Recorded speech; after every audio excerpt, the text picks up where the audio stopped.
Welcome back to the channel, everyone.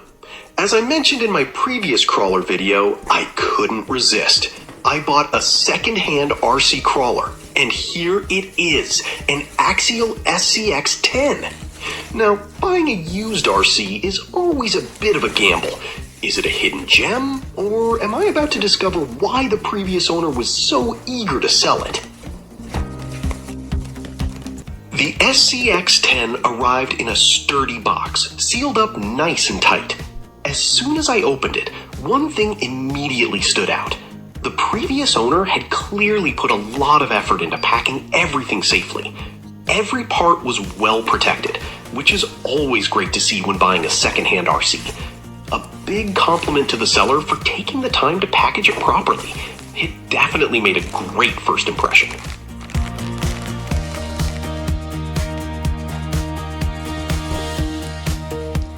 Ta-da! Here it is. First impressions? So far, so good. It definitely looks promising. But will it actually do what I bought it for? Well, I'll get back to that later in the video. First things first, let's take the body off and have a proper look underneath. That's where we'll find out what's really hiding beneath the shell, and whether this secondhand SCX10 is as good as it looked in the photos.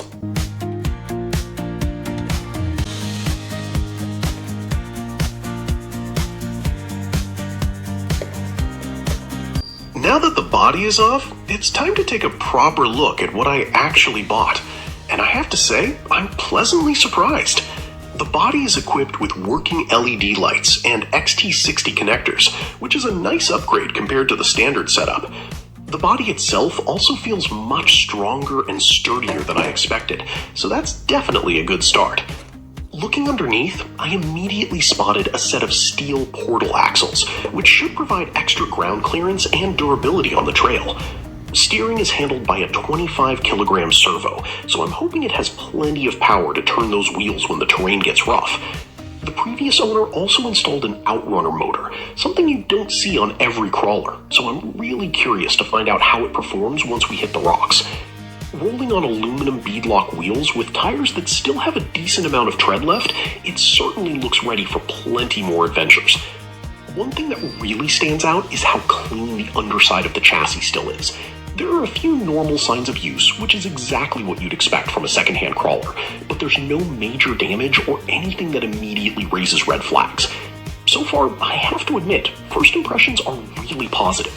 It's clear that someone spent time and money upgrading this SCX10 and also looked after it. But of course, looks can be deceiving. The real question is whether all these upgrades actually make it perform better on the trail. That's exactly what we're going to find out later in the video. Now for the most important question. Does it actually work?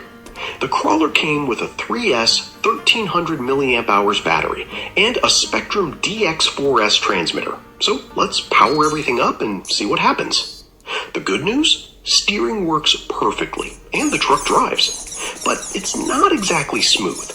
Acceleration is quite jerky, and every time I pull the throttle, the chassis twists and lifts noticeably because of the torque. That could simply be part of the outrunner setup, or it could mean there's some tuning work ahead. At least everything seems to function, which is already a great starting point for a secondhand purchase. Before putting it to the real test, I'm going to make a few small adjustments and give everything a quick check over. No point heading to the trail without making sure it's ready.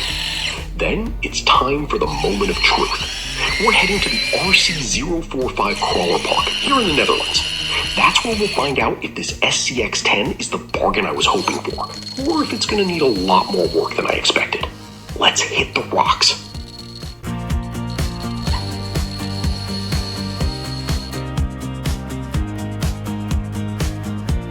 And here we are. Welcome to RC045, one of my favorite places to put crawlers to the test. For this special occasion, I thought I'd do things a little differently. Instead of simply carrying the SCX10 to the starting point, I loaded it onto my Traxxas TRX-6 Hauler. If you're going to test a new crawler, you might as well arrive in style. The Hauler has had a pretty serious upgrade recently as well. The original brushed motor has been replaced with a Hobbywing Fusion Pro 1800 kV system, completely transforming the way it drives. Combined Combined with the perfect pass steering servo, it's incredibly smooth, powerful, and a pleasure to drive. It makes the perfect support vehicle for transporting another crawler around the park. I have to admit, seeing the SCX10 sitting on the back of the TRX-6 looks pretty cool. It's almost like a full-size recovery truck delivering a freshly built off-roader to its first adventure. But enough admiring the setup. It's finally time for what we've all been waiting for. This is where first impressions no longer matter. The shiny upgrades, the clean chassis, the portal axles, and all the nice-looking parts don't mean much if the truck can't perform on the rocks. I'm really curious to find out if the secondhand SCX10 was a smart purchase, or if I'm about to discover a long list of problems hiding beneath those upgrades. So let's unload the truck, head to the starting line, and see if this SCX10 has what it takes to conquer the RC045 Crawler Park. Let the testing begin.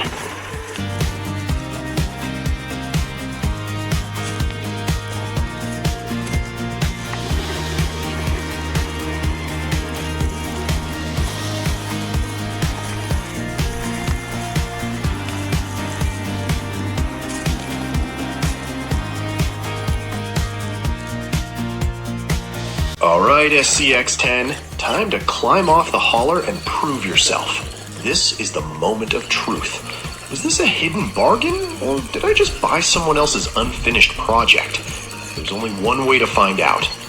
Before hitting the trail, I did make a few changes of my own. The first thing to go were the wheel hex extenders. They made the truck much wider than I wanted, so I replaced them with the original hexes to bring the track width back to a more natural size. Next, I lowered the center of gravity by changing the suspension mounting position. My goal was to make the crawler feel more stable on side hills and steep climbs without sacrificing too much articulation. I also removed all the unnecessary scale accessories. They may look cool, but every gram mounted high on the body works against you when you're crawling. For this first test, performance comes first. I wanted to give the SCX10 the best possible chance to show what it can really do. Now everything is set up the way I think it should be. The reason I bought this SCX10 was for a very specific idea I had in mind, and today's drive will tell me whether these simple modifications are enough, or if this crawler still needs a lot more work before it becomes the machine I'm hoping for. Enough talking. Let's get those tires on the rocks and find out if this SCX10 can convince me that I made the right decision.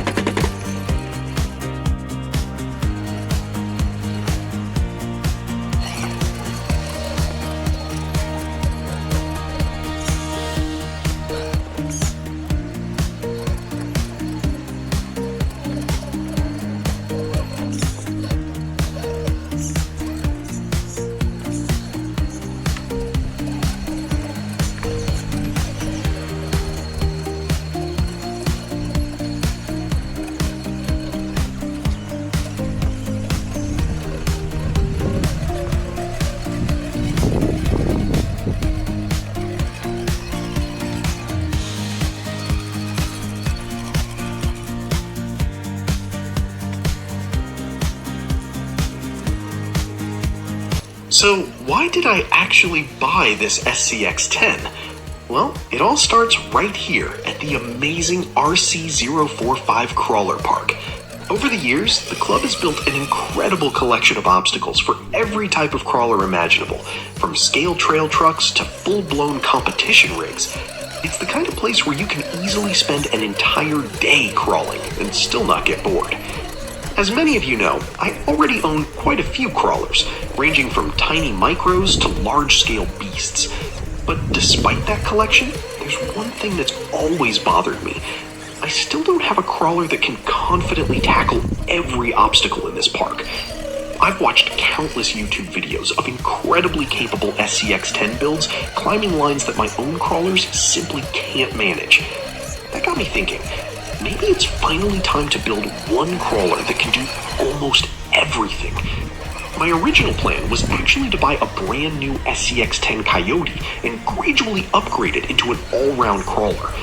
Unfortunately, the color I wanted has been impossible to find here in the Netherlands. And then this SCX10 suddenly appeared for sale on Marktplaats. Before I even had time to overthink it, I bought it. For For just 150 euros, including shipping and all the extras that came with it, it seemed too good to pass up. Even if a few upgrades were needed, it still looked like a bargain. So that's the story behind this purchase. The big question now is, did I accidentally find the perfect project crawler for a bargain price? Or should I have waited for that SCX10 Coyote after all? Well, I've already got a little spoiler for you. The search for a Coyote is definitely not over. That doesn't mean this SCX10 is a bad crawler, far from it. But after today's test, I realized it isn't quite the all-round machine I had hoped it would be. So the hunt continues, and who knows, maybe the Coyote will eventually become the ultimate crawler I've been looking for.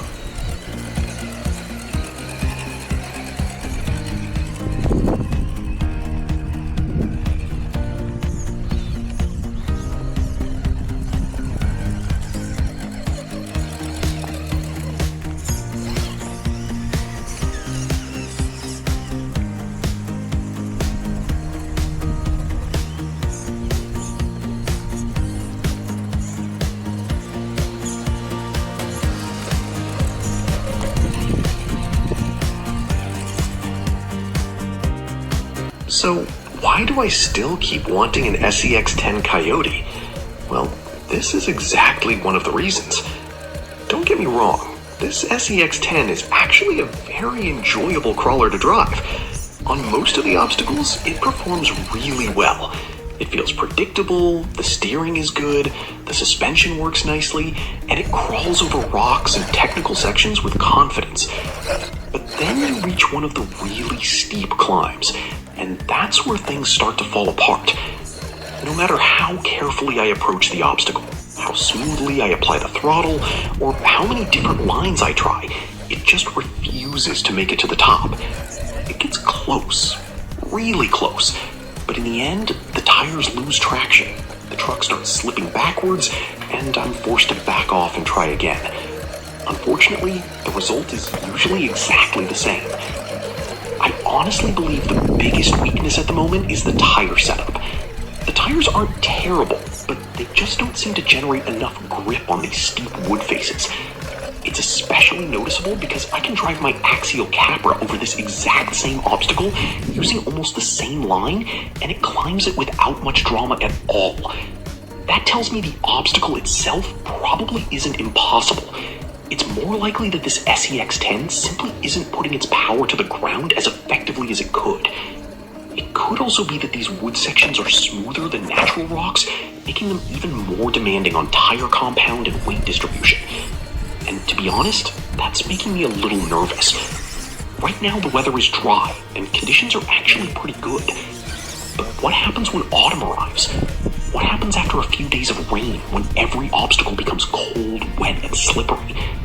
If the crawler is already struggling in dry conditions, I can't imagine it's suddenly going to perform better when everything is soaked. In fact, I have a feeling it might struggle even more. Of course, I'm not giving up on it just yet. This is only the first proper test, and I know there are still plenty of things I can experiment with. Different tires, softer foams, adjusting the suspension, changing the weight distribution, maybe adding weight down low or moving components around. Sometimes just one small modification can completely transform the way a crawler performs. But here's the challenge. I already own several crawlers that are good. What I'm searching for is something more than good. I want one crawler that makes me smile every time I point it at an obstacle. One that gives me confidence instead of making me wonder if it's going to make it. A crawler that can handle almost everything this incredible RC045 Crawler Park throws at it. Maybe that's still this SCX10 with the right upgrades. Or maybe that's exactly why I can't stop thinking about the SCX10 Coyote. Only time, and probably a few more upgrades, will tell.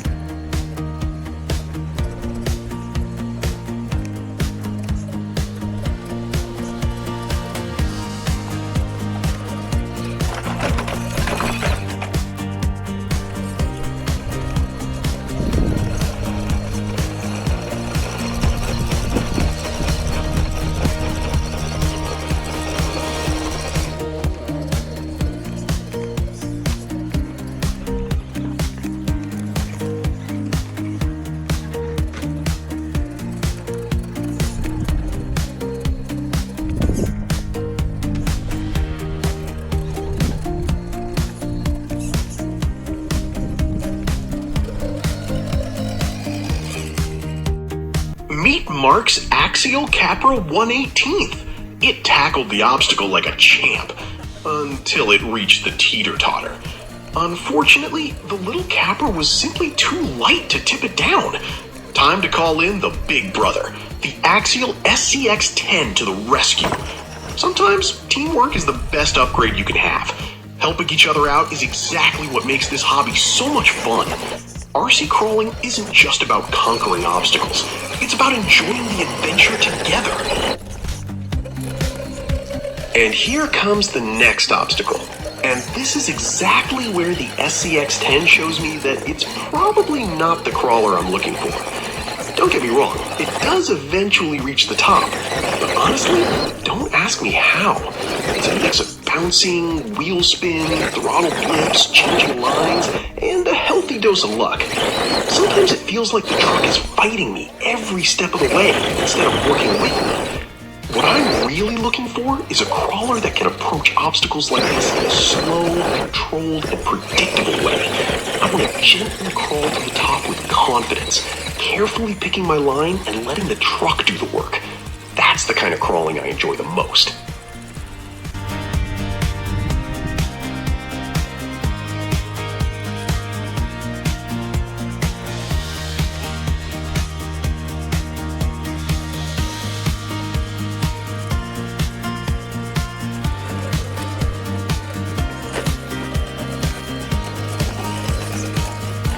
And here's the thing, I already own quite a few crawlers, and to be honest, most of them are actually pretty good. They all have their own strengths. Some are fantastic trail trucks, others are incredibly capable on technical sections, and a few are just a lot of fun to drive no matter where I take them. But none of them give me that feeling of, yep, this obstacle is no problem at all. What I'm really searching for is that one special crawler.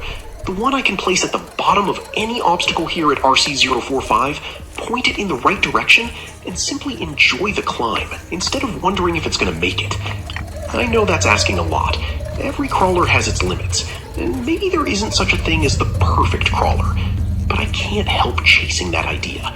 Half the fun of this hobby is experimenting, upgrading, and trying to squeeze just a little more performance out of your rig. Maybe this SCX10 just needs better tires. Maybe the suspension needs some tuning. Maybe the weight distribution is still all wrong.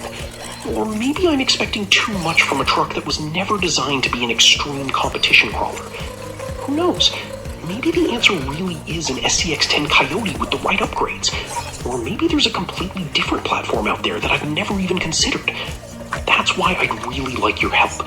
If you've built a crawler that seems to climb absolutely everything, or you've discovered a modification that completely transformed your truck, I'd love to hear about it. Whether it's a different tire compound, brass upgrades, suspension tuning, shock oil, foams, weight placement, electronics, or even a completely different crawler, leave your ideas in the comments. I'm genuinely on a mission to find the ultimate crawler for this RC045 park, and I think it would be really fun to make this a community project instead of figuring it all out on my own. Who knows, maybe one of your suggestions will be the missing piece of the puzzle, and if it does, don't be surprised if your idea ends up in my next crawler video.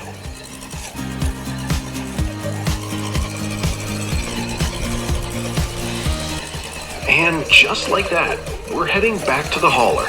After putting the SCX10 through its first real test, it's time to load it back up and return to the starting point. But of course, we're not taking the easy route. Instead, we're heading down one of the steeper descents in the crawler park.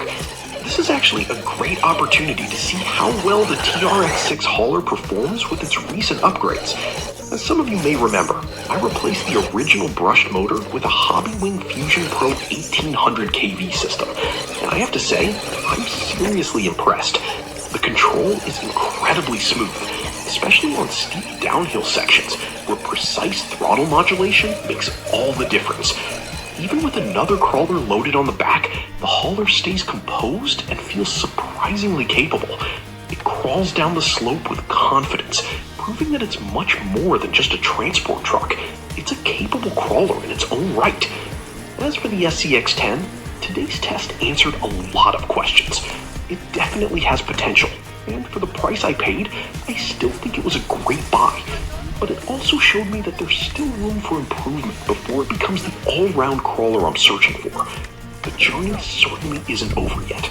There will be more upgrades, more testing, more obstacles, and hopefully a few breakthroughs along the way. And who knows, maybe that SCX10 Coyote will still find its way into the collection one day. If you enjoyed this video, don't forget to give it a thumbs up, subscribe if you haven't already, and let me know your thoughts in the comments. I'd really love to hear your suggestions and experiences because they might help shape the next chapter of this crawler project.